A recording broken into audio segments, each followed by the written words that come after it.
gonna start at the hip joint for showing you the ligaments that we're gonna go through here. And we're gonna start with the pubofemoral. So it comes from the pubis and it goes underneath the other ligaments into the intertrochanteric crest.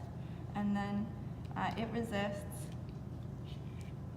movements of abduction like so, and external rotation. Woo! You can see it stretching right there. So then we're going to move to the iliofemoral ligament. So it comes from the AIIS to the intertrochanteric line of the femur as well. So it's going to come over here. That's how ligament breaks. And it supports anterior hip. It resists movements of extension like so, as well as internal and external rotation. We've also got in here the ischiofemoral joint, which comes from back here, which would be like the posterior acetabulum, and it comes around and it inserts into the iliofemoral ligament, and it resists adduction, which is going to look like adduction, so you can see the pulling there, right there, adduction, and internal rotation as well.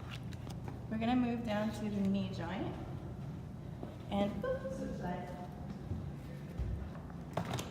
so we've got the medial collateral ligament right here.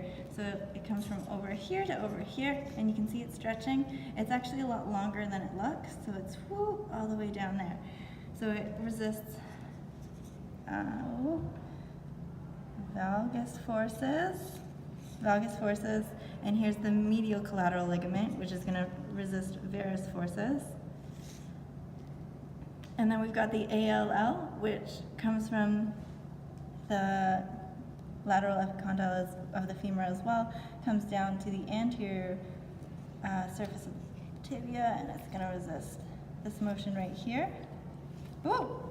Got a popper. And we've got the cruciate ligaments underneath here. So the yellow is the AIS, or is the anterior cruciate ligament, which comes from lateral to medial, and the posterior, I don't know if you can see that really, but it comes from the medial to lateral. So these are obviously going to resist those motions, as you can see. We're going to move down to the foot, and the foot's got the deltoid ligament, which has 4 ligaments, as you can see, but we're not going to get into the details. It resists eversion sprains, which is why it's a lot harder to evert your get an eversion strain, because there's a lot of resistance. On the other side, we've got the talofibular and the calcaneofibular, which resist inversion. So you can see those are already getting weak there, and that's why inversion strains are a lot more common. So Monique's going to show you the top. Okay, so we've made a bunch of ligaments here, but we're not going to go into details.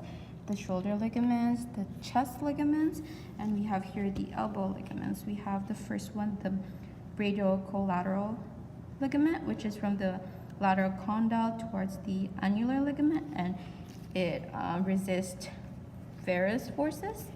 And then we have the ulnar collateral ligament that resists valgus forces. So from the medial epicondyle towards the annular ligament, the back. We also have the ligaments of the wrist, which is basically the same thing, radial collateral ligament of the wrist and ulnar collateral ligament of the wrist, and they also resist varus and valgus forces. Yeah. Okay.